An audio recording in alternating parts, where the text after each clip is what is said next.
Magandang hapon. Ito yung aking lulutuin ngayong gabi. 3 dishes lang guys. Ito guys ay marinated at pork adobo hot. Taka syempre hindi mawala ang gulay. Itong sitaw. Yan. Wala to guys, itong lutuin itong gulay.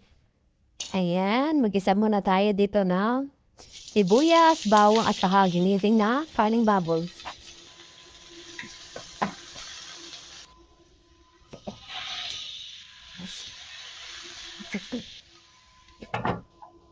Prepare ko na din to guys. Aba nagluto ako ng gulay. Ayan, tanggalin lang natin ito dito at ilagay natin dito sa malinis na lagayan. Lagyan natin guys ng cornstarch. Ito nga pala guys ay marinated sa soy sauce, pineapple juice, garlic, and pepper. Lagyan lang natin sila guys sa wrap. Check natin sa gulay.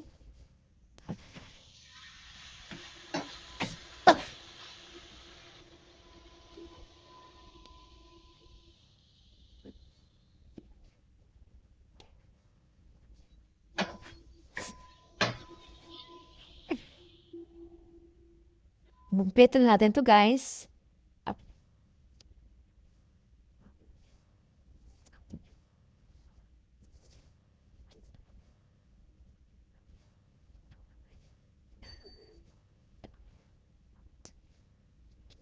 Gawa naman tayo guys na sauce. Naglagyan lang guys ako ng olive oil, konting oyster sauce, light soy sauce, ketchup, brown sugar. Yan, mix lang natin guys.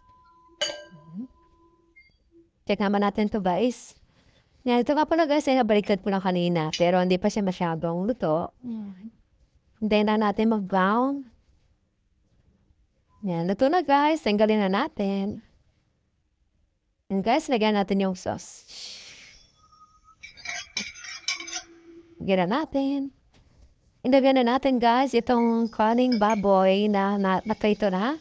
Tapos haluin na natin ito hanggang sa malagyan lahat ng sauce ang karne. Ayan na nga guys, luto na. At nagisa rin pala ako guys dito ng konting baka. Yung kinisa pa to sa maraming onions. Yan, saka garlic. Tapos sinayo siya ng oyster sauce at saka paminta. Ayan. Na guys. Lutuin na natin guys itong isang steak. Dinagdagan ko nga pala ito ng salt and pepper.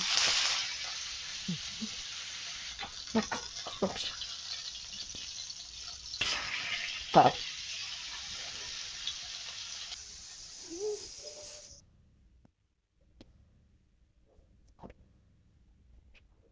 Yan. Kain guys!